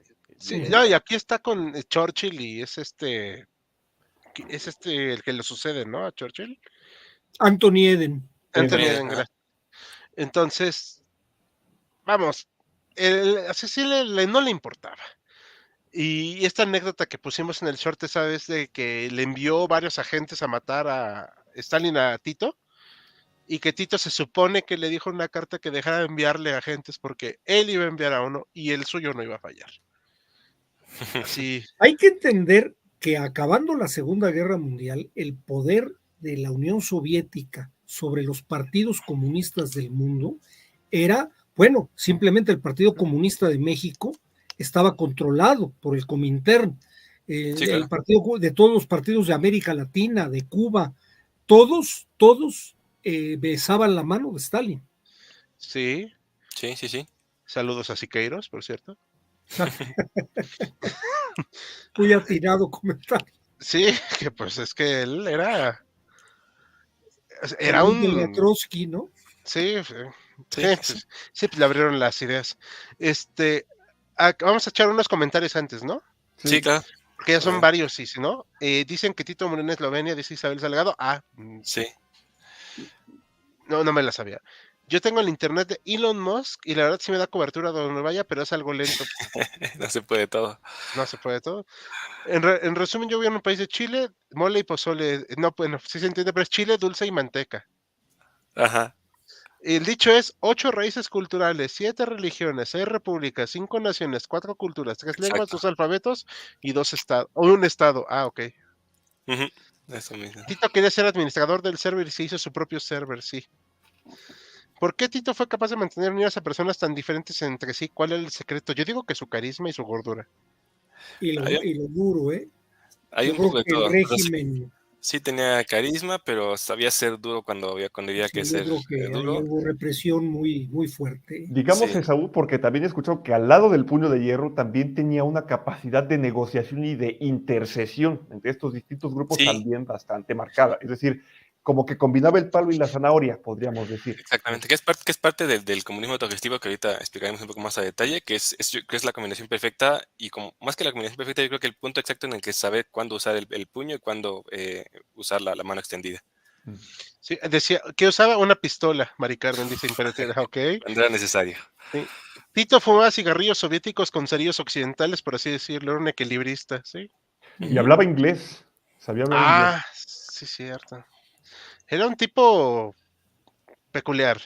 Ese momento de romper relaciones fue un momento en que la guerrilla comunista griega fue determinada. Sí, los dejaron morir solos. Otro tema, la guerrilla griega, ahí la guerra civil griega, Ajá. también otro tema bastante complejo y digno de ser abordado. Sí, sí, de hecho, básicamente con plomo un pueblo desgastado sí, también. Carlos Schramm, hola amigos HC, un gran abrazo, saludos hasta Chile. Un dato es que durante la guerra apuró a Churchill para que llegara antes de Yugoslavia, pero al mismo tiempo apuró a Stalin. Hay otra muy parecida, un general soviético le pidió a Stalin el placer de aplazar a Tito. Y Stalin le dijo que no quería aplastarlo, que era buena gente, pero quería humillarlo y pidiéndole perdón. Ah, bueno. Stalin, siempre sus... Muchas gracias por las anécdotas. Bueno, ¿quieren comentar algo más o seguimos? Una última cuestión, Hal. También en este coqueteo, no sé si sabían, pero Tito auspició, bueno, no sé si auspició, pero había un movimiento científico dentro de Yugoslavia de exploración espacial en las No sabía. universidades ahí de Yugoslavia. Y eso atrajo la atención de Occidente. Entonces hubo mucha correspondencia entre Estados Unidos, la NASA y estos científicos. Finalmente, luego la NASA terminó desestimando las aportaciones porque no les parecían suficientes, se les parecían un poco atrasadas, entre comillas, pero es muy curioso ver cómo dentro de este acercamiento medido Occidente, también en parte para molestar a la URSS, sí hubo este intercambio de información en materia de exploración espacial. Vaya, no sabíamos, muy interesante porque justamente donde se peleaban, por ejemplo, con el otro, que era la Unión Soviética, ¿no? Acá Así es. cooperaban. Sí, sí. Por cierto, algo que esta cuestión del el occidente bueno, no occidente, ahorita que nos comente del comunismo autogestivo, y yo esto recuerdo que lo vi en un documental de Yugoslavia, comerciales e invitaciones a partes del mundo a visitar las zonas de resort y descanso en Yugoslavia, en las costas. Entonces, o sea, así como que te saca, pues, de onda ver eso en un país socialista, ¿no? O sea, porque dices, Sí. ah, caray, o sea, este placer tan burgués como lo es el hecho de irte a un resort y que de hecho organizó unas Olimpiadas de invierno, si no lo recuerdo, Yugoslavia. De invierno, ¿eh? O sea, no las de verano. Pero vamos, o sea, no habla de un tipo aislado, o sea, más bien habla de un tipo que se relacionaba con todos. Exacto. Además, yo creo que un adelantado a lo que luego van a hacer muchos países comunistas, ¿no? El abrir Sí, la puerta al turismo como una manera de ganar divisas, ¿no? De hecho. exacto. Perdón, me dio sed. Es que ha sido caluroso aquí en la ciudad. Ahora sí, perdón, ¿algo más que quieran decir? Bueno, pues dale, Saúl. Gracias. Bueno, adelante, lo concretamos para que no se nos vaya el tiempo, nos gane el tiempo. Es como parte de teoría política y de teoría económica, por lo que no nos vamos a meter mucho en los detalles concretos, pero ¿cuál es el planteamiento que hace Tito Brosso, que ejecuta Tito Brosso y que viene de alguna manera diseñado por Eduardo Cardel, que es como su ideólogo? Podríamos entender que hay como dos esquemas o dos lineamientos político-económicos en el entonces cuando se impone esto en Yugoslavia, ¿no? Que sería el comunismo de la Unión Soviética, que es un comunismo planeado, de arriba hacia abajo, un socialismo planificado, y la economía de libre mercado, que digamos que sería el extremo contrario en el occidental, que sería el capitalismo, ¿no? La economía de libre mercado. El comunismo autogestivo, digamos que estaría en medio de esas dos cosas, ¿no? Sería abiertamente socialista, sería abiertamente comunista en los preceptos, pero sí, en efecto, como mencionaba el doctor Mariano, sí se va a considerar una tercera vía distinta a la que planteaba Stalin y a la que después planteó Mao, va a ser una línea distinta, y va a ser más abierta a esta parte de estar en medio de un socialismo planificado desde arriba y una economía de libre mercado, va a estar en medio de este comunismo autogestivo. Y ahí es donde también empata con lo que comentaba Bruno hace un momento de cómo mantuvo controlado, o qué le ayudó a mantener controlado este comunismo autogestivo. Le sirvió también en términos políticos. ¿Cómo funcionaba de manera como muy ejemplificada el comunismo autogestivo? Los obreros tenían como la voluntad o la autoridad para autogestionar lo que hacían en las fábricas y decidir tanto cómo se distribuían los ingresos, los recursos y las labores, por así decirlo, cómo se distribuían. Ellos podían como autogestionarse y decidirlo de manera independiente en cada fábrica y después en cada como provincia o en cada república que integraba a Yugoslavia. Y lo único en lo que se supone por el diseño que tenía este comunismo autogestivo, sí tenían como que la autoridad de hacer lo que era la parte política, de elegir a sus gobernantes y de elegir a sus cuadros que digamos que tenían gobernanza hacia arriba, hacia el gobierno central. Aunque tenían esa parte autogestiva, esa era la parte que los obreros, digamos, que dejaban de lado. Ahí, digamos, que no participaban, y entonces esa parte sí era, digamos, gobernada o dirigida por cuadros que ya venían por la influencia directa de Tito y del Partido Comunista Yugoslavo. Entonces, de alguna manera, la parte autogestiva era solamente la parte real económica de los obreros, en la que gestionaban cómo se manejaba la fábrica, ingresos, gastos, cómo se distribuía, a qué se dedicaban, etcétera. Y la parte de cómo se dirigía la fábrica ya hacia arriba, llegando hacia la pirámide de arriba, hacia el mando, ahí ya era una parte que controlaba, digamos, la parte ya de Tito y el Partido Comunista. Entonces eso permitía que existía cierto equilibrio, de manera tal que el comunismo funcionaba porque en efecto eran los obreros los que determinaban propiamente cómo establecían el socialismo, pero a la hora de las decisiones importantes o las decisiones que tenían que ver más con temas políticos, con representación en el exterior y cosas en general de política, ya eran controladas por el Partido Comunista. Pero era una cosa que iba como de abajo hacia arriba, y solamente cuando ya estaba como en cierto punto elevada, a partir de ahí tomaba el poder, digamos, el Partido Comunista y Tito Broz como tal, ¿no?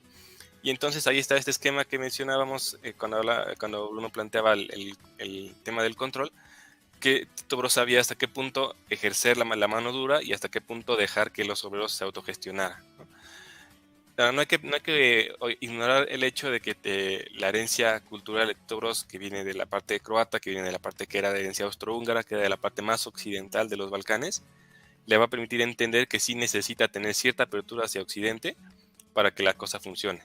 Y entonces él va a permitir esta parte, que es lo que ya comentamos, la parte del turismo, la parte de si hay inversiones que vienen en el extranjero. ¿Por qué? Porque van a ser los obreros los que van a decidir sobre estas inversiones, porque es parte de lo que les compete como la parte autogestiva que ellos tienen. Entonces, en esta fábrica podemos aceptar o recibir inversión extranjera o fomentarla, porque es parte de lo que estamos como autogestionándonos, ¿no? Y ya no era la parte hacia arriba en la que ya Tito Broz ejercía la autoridad, ¿no?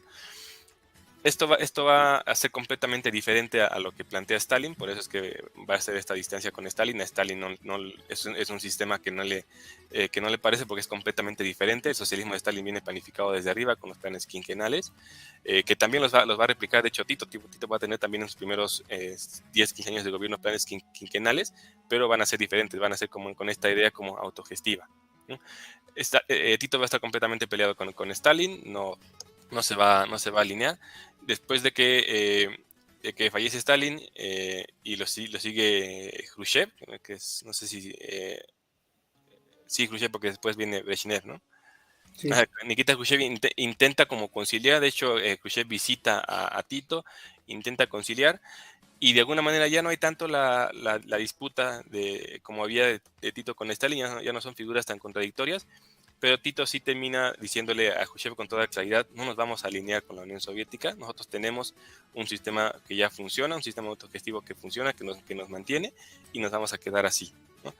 Y tanto va a ser esta separación de Tito con la Unión Soviética, que al final del camino Tito, por ejemplo, nunca va a firmar el Pacto de Varsovia, que es como el pacto que unifica a todos los estados comunistas, o al bloque oriental, de la parte de allá del telón de acero. Pero tampoco después de que no firme el Pacto de Varsovia, la OTAN va a coquetear con Yugoslavia para decir: ok, pues si no estás allá, te informo que si no estás allá tienes que estar acá, ¿no? O sea, es la lógica de las cosas. Y Tito le dice a la OTAN, tampoco voy a estar de este lado, porque nosotros tenemos nuestra propia manera y nos está funcionando. Y entonces, en 1961, de hecho, no es idea de Tito, es idea, de hecho, de Gamal Nasser, que es el presidente de Egipto, y el presidente de Indonesia, Sukarno, perdón, que van a empezar a proponer esta idea de, bueno, si no queremos pertenecer al Pacto de Varsovia y no queremos tampoco pertenecer a la OTAN, pues entonces, ¿en dónde estamos? Se va a generar el movimiento de países no alineados, ¿no?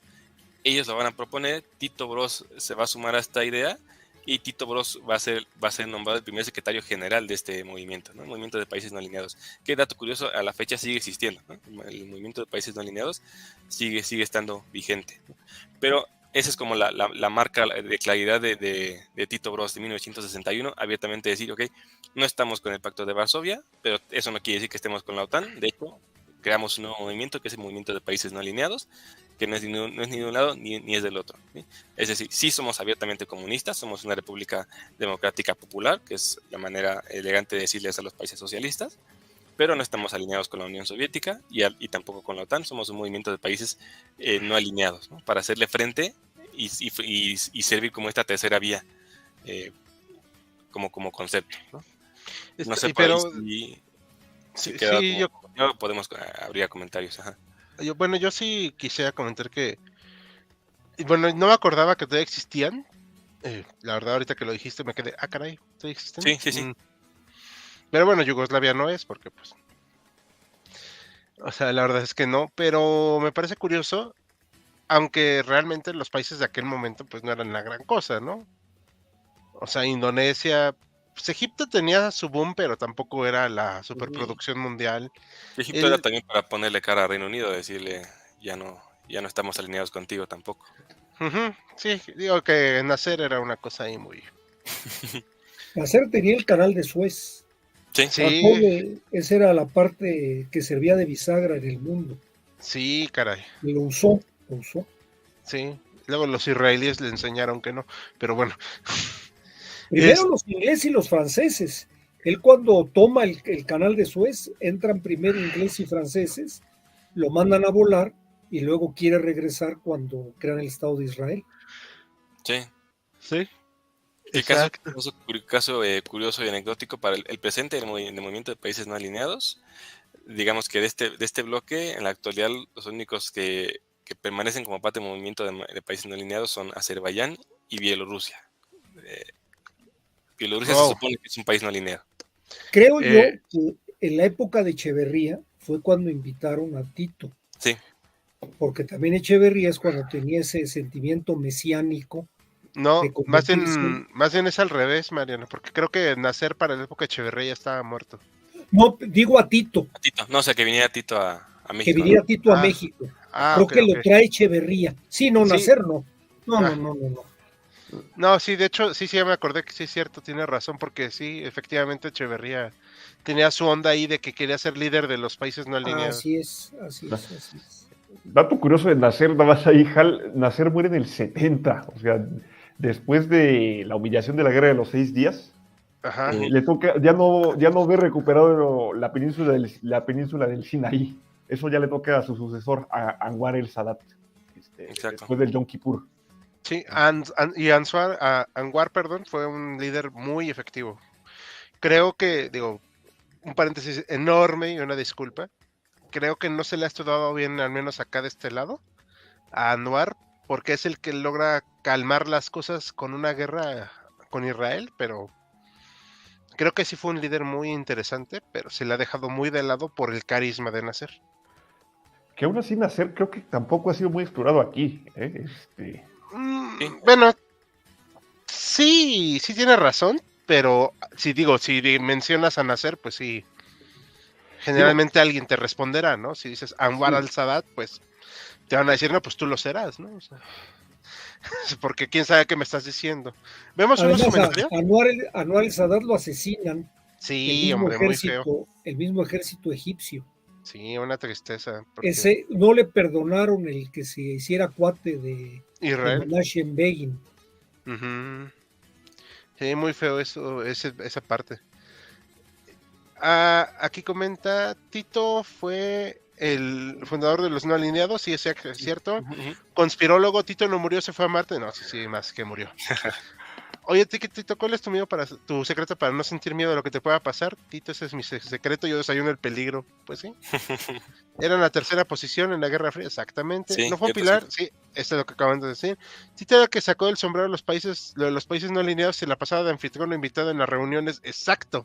Exactamente. El de Libia lo imitaba o quiso ocupar su lugar a la muerte de él. Bueno, ya sabemos cómo acabó. Aparte de querer hacer dinero, también quería mostrar las bondades de lo que algunos llamaron titoísmo. Bueno, Sí, el titoísmo y el comunismo autogestivo podría ser como exactamente lo mismo. Aunque titoísmo sí, ya es como más centrado en la figura central, como sí. Tito. El De que lo que trataba mis... hablaba, de lo que hablaba Hal, de que era medio cínico, si mal no me acuerdo, aquí cuando lo entrevistaron, le dijeron que qué hubiera hecho si no hubiera sido el líder de Yugoslavia. Y dijo, hubiera emigrado a Estados Unidos y me hubiera hecho millonario. Ay, me recordó a la película de Octubre Rojo, a la Casa del Octubre Rojo. Lo que creían los marinos que iban a hacer cuando llegan a Estados Unidos. Dice Isabel Salgado, Tratado de Amistad, Colaboración y Asistencia Mutua, el Tratado para el Este, Pacto de Varsovia para Occidente. Ok, Sí, ok. exacto.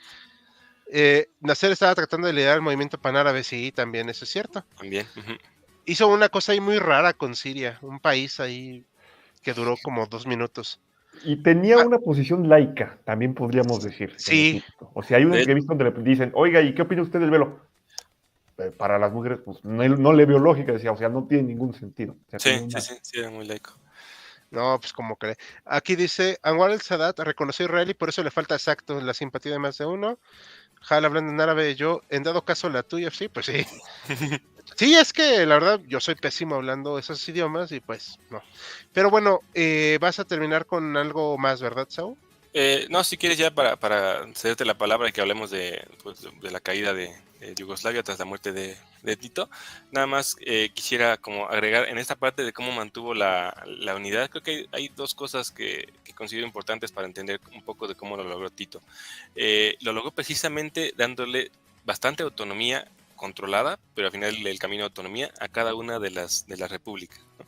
O sea, entendió como muy bien en dónde estaba cada etnia, si se nos permite la palabra, y darle como suficiente poder de representatividad y que las personas se sintieran que en esa etnia, aunque son Yugoslavia, en esa etnia están con los suyos, ¿no? O sea, los croatas en la república que era Croacia, los eslovenos, los montenegrinos, los serbios, tenían como suficiente autonomía y entonces sabían que la palabra Yugoslavia solo hacía referencia a que eran todos unidos como eslavos del sur. Y Tito se encargaba cada vez de recordarles, pero cada uno de ustedes tiene su identidad. O sea, los croatas son croatas, los serbios son serbios y no los quiero como que los serbios se vuelvan croatas, que los croatas se vuelvan serbios. O sea, todos estamos unidos como yugoslavos, pero entiendo que cada uno de ustedes es diferente. Y Tito era como muy abierto en eso, pero Tito era muy represivo, o la parte que más reprimía, además de las manifestaciones, porque no vamos a obviar el hecho de que era un régimen de una sola persona, dictatorial al final del camino y reprimía las opiniones que fueran ajenas. Con lo que más tenía cuidado Tito, y es algo que está como documentado, que está visto, con lo que más tenía cuidado Tito que no se dieran manifestaciones, eran del tipo religioso.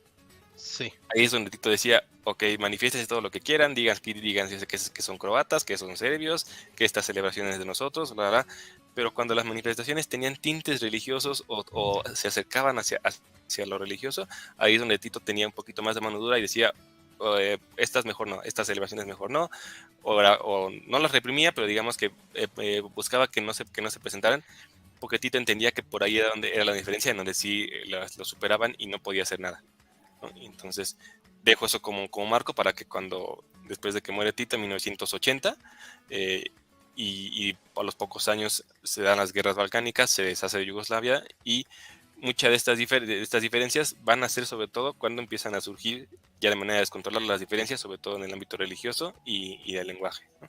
Hasta ahí no sé si podían o si quisieran comentar algo más.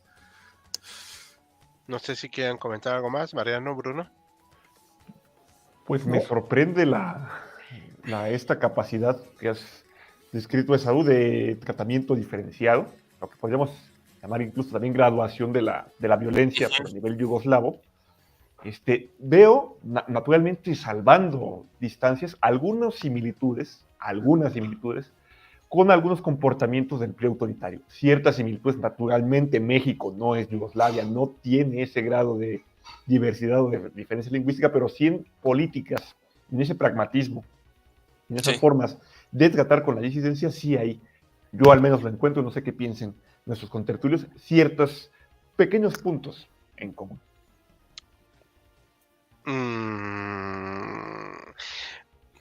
Lo veo más salvaje de este lado. Ya, por supuesto, por eso algunos pequeños puntos. Claro, sí, o sea, decir que quería como abierto que les dejaba crecer, estamos viendo la parte de cuando no los dejaba presentarse, era con represión. O sea, la represión existía. Como...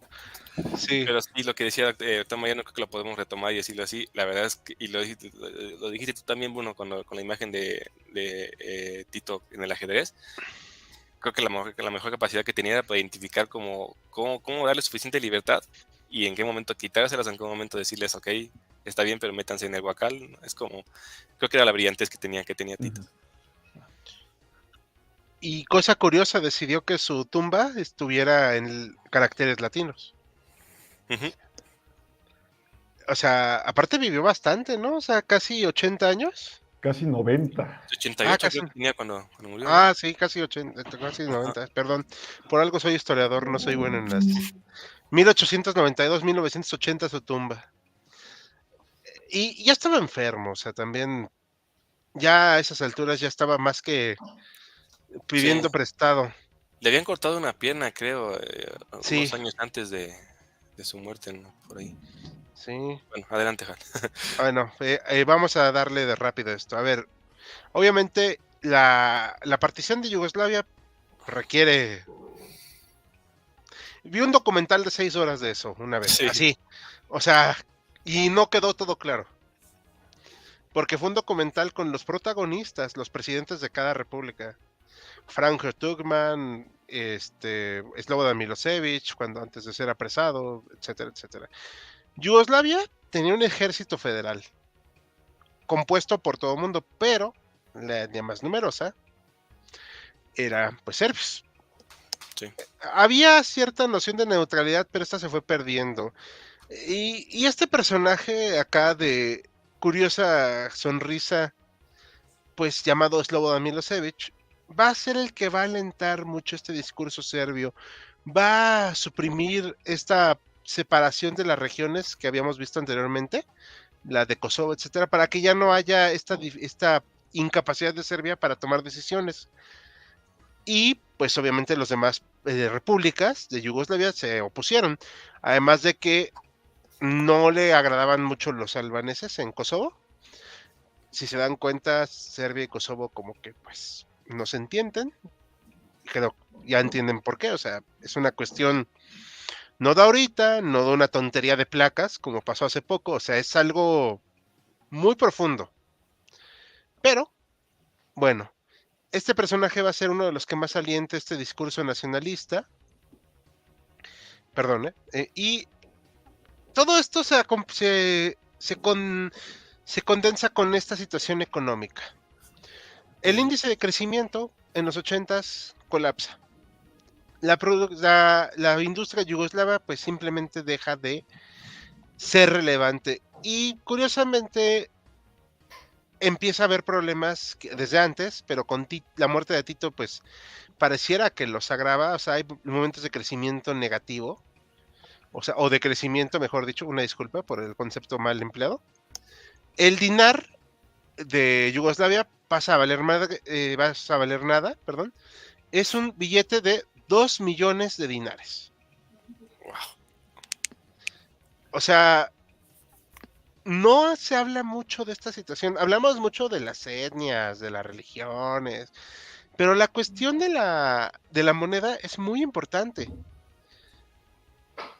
No, o sea, ¿de qué te sirve tener un empleo asegurado, supuestamente, una producción dentro de tu país, si no vas a poder comprar lo esencial?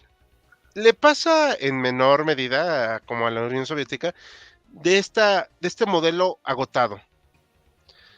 no hay la suficiente producción, no hay un mercado competitivo. ¿Quién quiere productos yugoslavos? O sea, son muchas razones, ¿no? O sea, no vamos a decir que solo una.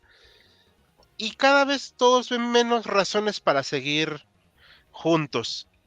Aquí vemos la división étnica aparte. En 1991, antes de que decidan matarse todos, tal vez el país más con más homogeneidad sea Eslovenia. Y luego, pues podríamos decir que Macedonia y Montenegro, ¿no? La parte acá de Serbia, obviamente, hay serbios por todos lados. Y en Bosnia y Herzegovina, la parte musulmana, aunque es mayoría, en teoría, es una mayoría muy pequeña, o sea, como digamos del 52%. Estoy diciendo un número, por decir un número. O sea, pero no es lo suficiente para garantizar, digamos, el control real de su territorio. Durante todos los 80s la gente empieza a cuestionarse por qué tenemos que seguir juntos. Los parlamentos, bueno, o sea, las representaciones de cada república yugoslava son un caldero. No hay un entendimiento entre todos. Pueden hablar tal vez la misma lengua en términos generales, pero no están de acuerdo en esta situación. Y obviamente el hecho de que crean que predomine Serbia sobre las demás repúblicas no va a ayudar. Eso es definitivo, o sea, no se ve una razón para seguir juntos. Y esto va a provocar problemas muy graves. Poco a poco, cada país decide independizarse. Perdón, voy a expandir más esta imagen, que no la expandí bien, una disculpa. Junio 91 va a ser Eslovenia y Croacia. Y también Macedonia, pero Macedonia está muy lejos para el alcance real de Serbia, ¿no? Entonces, esto no va a tener tantos problemas de conflicto. Y Eslovenia tiene una guerra de 10 días, que es la que conocida como la Guerra de los Troncos, si mal no recuerdo. No sé si puede ahí alguien confirmarme, tanto ustedes o como el público. Es una guerra muy corta porque se manda al ejército yugoslavo para evitar esta independencia, pero pues los eslovenos que forman parte del ejército yugoslavo dicen, o sea, ¿le voy a disparar a mi gente? Ahí ya empieza a haber problemas. Croacia es un país total, o sea, una república totalmente diferente en la cuestión como se perciben ellos mismos a Serbia. No vamos a defender aquí la limpieza étnica de ninguna parte, aunque al final en una escala, pues sí se mandaron más los serbios en muchos aspectos, pero los croatas hicieron limpieza étnica brutal en su territorio. Expulsaron a gente serbia y pues como eran la mayoría de la población lo pudieron hacer, pero no sin graves pérdidas. Las batallas más duras van a ser porque se desata la guerra en Croacia y sobre todo en Bosnia y Herzegovina con el asedio de Sarajevo, que de hecho hay un videojuego basado en ese asedio, el cual me cuesta mucho trabajo usarlo porque está muy complicado. Déjenme, ahorita lo encuentro, pero es un videojuego relativamente reciente, donde día a día tienes que salir en la noche a buscar provisiones y en el día poner todo lo posible para dentro de tu refugio aguantar el estadio de sitio en el que está tu pues tu ciudad. Es una cosa trágica. Entonces, Creo que pusieron el nombre en los comentarios. a ver, This War of Mine, gracias, gracias Katy la Grande. Ese era el juego. Ahorita ponemos otros comentarios, obviamente. Sí, obviamente conozco videojuegos, pero este es el presidente de Bosnia, es musulmán, pero no son musulmanes al estilo Arabia, o sea, son musulmanes más occidentalizados, por así decirlo. No son radicales, pero obviamente la guerra pues iba a radicalizar algunas posiciones. Este es el líder serbo-bosnio, a ver si alguien nos puede pasar su nombre, de uno de los que va a alentar esta cuestión de la limpieza étnica en Bosnia y Herzegovina. Él y otro de sus compinches están hoy en día en la cárcel. Slobodan se libró porque se murió Pero esta guerra va a destrozar, o sea, devastar lo que alguna vez fue la pacífica y relativamente próspera región de Yugoslavia.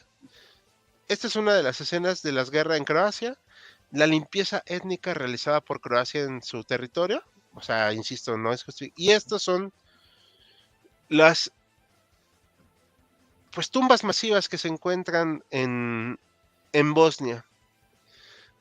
Hoy en día, esta es la conformación. Obviamente, como les dijimos, este tema requiere muchísima explicación. Es algo muy general, pero esta es la división actual. Kosovo no está reconocida, por cierto, por Serbia. Y eso es un problema.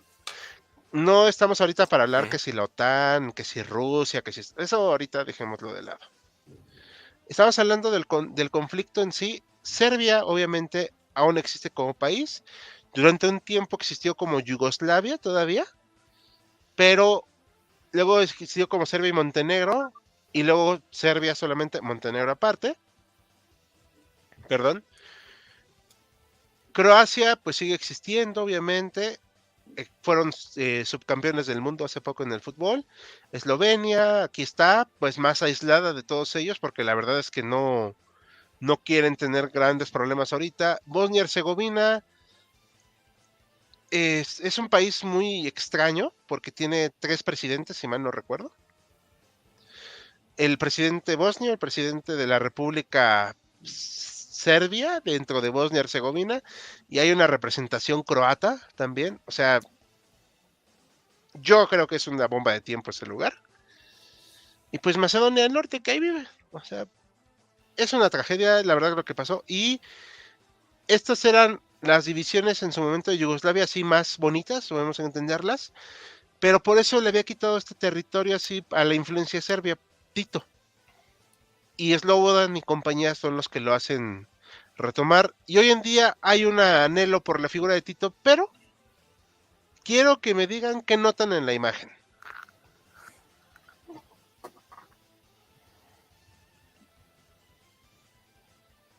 Gente muy mayor, ¿no? Sí. La mayoría. Ajá, y de diferente, muy como diferente. Ah, ok, gracias. Sí. Ah, por cierto, Bruno, gracias por decirme que la guerra de los 10 días es la de Eslovenia y la guerra de los Concos parece que es la de Croacia. Si alguien nos corrige, por favor, con mucho gusto, para que nos podamos corregir. Exacto, son gente mayor. Sí. Son gente nostálgica. Entiendo por qué. O sea, sí lo entiendo, no soy tan cínico para decir, no, claro, o sea, entiendo que ellos conocieron un país donde todos se llevaban. Podían tener un vecino bosnio, un vecino croata, o sea, ¿cuál era el problema? Bueno, pues al final esos problemas surgieron y hemos hecho memes de esto, y digo hemos porque pues somos todos un equipo, pero pues, ya saben que yo hago la mayoría, donde un día este vecino que pues te llevabas bien, un día decidió tomar las armas y te vio como su enemigo, ¿no? Lo cual le da este extra de tragedia a esta situación porque no había una razón para llegar a ese punto de destrucción. Antes de la situación de Ucrania ahorita, de la guerra en Ucrania, esta era la guerra más mortífera después de la Segunda Guerra Mundial. No sé cómo vaya a quedar lo de Ucrania, obviamente pues, no somos pitonizos, ya fijamos nuestra postura en otro video, pero solamente esta guerra provocó miles de desplazados, miles de muertos, acciones genocidas. El hecho de que al día de hoy se tenga que pelear para que Serbia reconozca lo que se conoce como el genocidio de Srebrenica, porque si saben qué pasó ahí. Sí, claro. Entonces, el nivel de destrucción que se hizo no lo han querido reconocer. Ha habido más puntos de concordia, pero para Serbia es una humillación reconocer eso, porque implica que ellos son culpables de algo y no quieren admitirlo. Es un paralelismo que el cual obviamente si algún serbio me escuchara, pues estaría vomitando bilis. Es un paralelismo con respecto a lo que hacen los turcos con los armenios, de que no reconocer el genocidio armenio. De hecho. O sea, Y curiosamente odian los serbios a los turcos, pero bueno. O sea, no lo reconocen, pero pues tienen esa actitud desafiante, ¿no? Pero, ¿y si pasó? Se lo merecían. Y esa es una actitud que no ha logrado una concordia real. Hay todavía fuerzas de paz de la ONU en Bosnia, si mal no recuerdo, hasta donde yo tengo enterado. Pero, pues, esta es una historia para otra ocasión más larga de las guerras yugoslavas. Repito, no estoy diciendo que alguna parte tuviera pues una razón real, pero al final el hecho de provocar todo esto tuvo que ver con esta idea de que una nación era mejor que otra, y, pues, que merecía dominar a las demás, y ya sabemos en qué acabó, y en qué acaban esas situaciones al final. En fin, no sé Que si al quieran final comentar algo. Serbia siempre se ha como tomado ese papel de que ellos son los que unificaron a Yugoslavia y que ellos son los que lo tenían que mantener unificada, van a tener siempre como esa posición ideológica o nacionalista. Sí, Cuando mencionabas lo del juego de guerra, Hal, ajá. Llevado a la vida real, no, ahorita lo estaba buscando, pero no lo encontré. Hay un libro o un artículo extenso de Arturo Pérez Reverte, siendo el corresponsal de guerra, terrible, que describe cómo se la vivieron específicamente en Sarajevo y en Srebrenica. Y vaya, creo que sí, terrible. Lo que tú dices, la gente no podía asomar la cabeza de los sótanos porque los francotiradores los mataban. Era una cosa terrible. Hay un criminal de guerra, creo que se suicidó con cianuro, Ratko Mladic. Ese Creo que fue el culpable de Srebrenica y cuando lo condenaron se suicidó. Ah, no, él está vivo. Hay otro, pero sí sé a cuál te refieres. El vivo no es Karadzic. Ese también está vivo. Ese era el presidente de Bosnia-Herzegovina. Ajá, pero de la parte serbia. No, pero el que dices Ratko sigue Ratko vivo. Mladic sigue vivo. Sí, el otro que dices sí sé a Porque quién hubo te uno que refieres. se suicidó en plena, Sí, acabando el juicio, creo que tomó cianuro y dijo ahí se ven. sí, no, de hecho sí estuvo muy intenso eso porque lo hizo en vivo frente a todos, porque dijo, Sí, no me van a condenar y así es, sopas. así Pero es. no sé si decir que es muy valiente o muy cobarde, pero pues lo hizo. O sea, Sí. es algo que no ha cerrado y no cerrará. Y el legado de Tito pues queda pues nostálgico nada más, a mi parecer.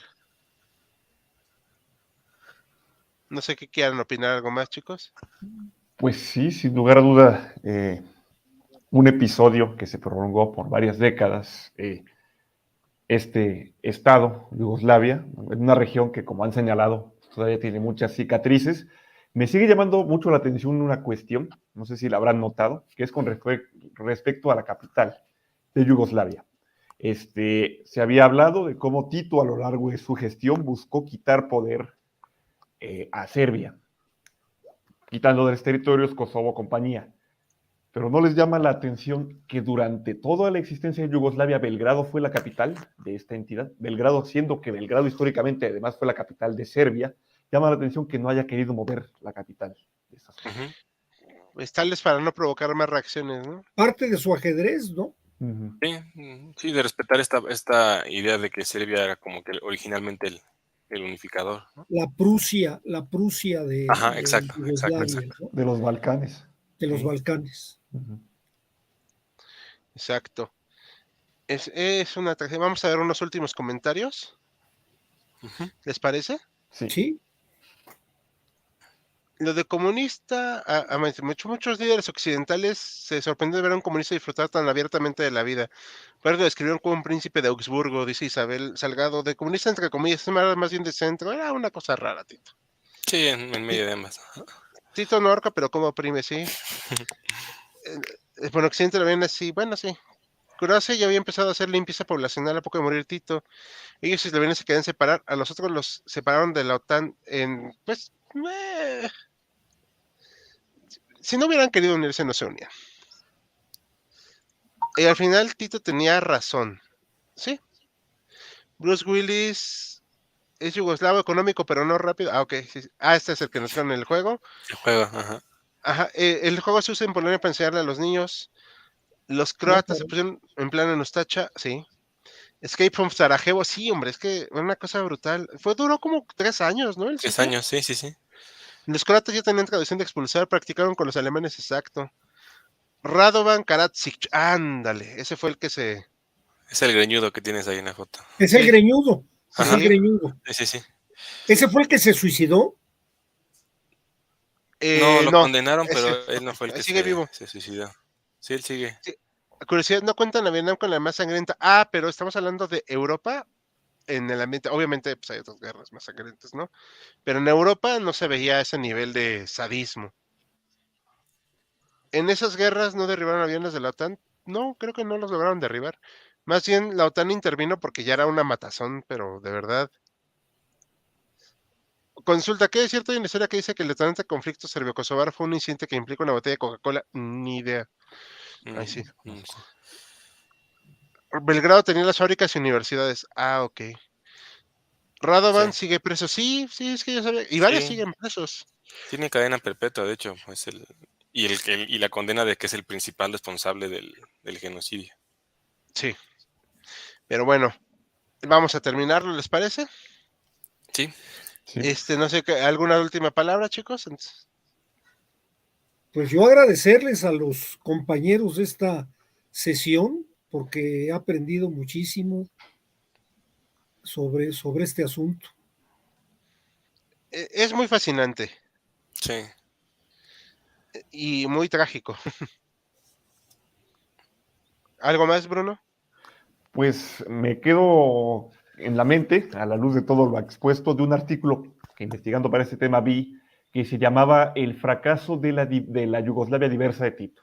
Yo creo que así podría ponerse como subtítulo, con todo el respeto para el autor del propio estudio, ¿no? De este propio directo, o más bien del episodio, ¿no? Que ocurrió, Sí. eso fue lo que pasó. O sea, su sueño se hizo pedazos pues, pocos años después de su Una fallecimiento. década. Uh-huh. Sí, una década. Pues bueno, pues yo por mi parte agradezco a todos que hayan participado, a Saúl por haber elegido el tema. Y mañana se estrena nuevo short en HC2. El sábado estrenamos igual nuevo video en HC2.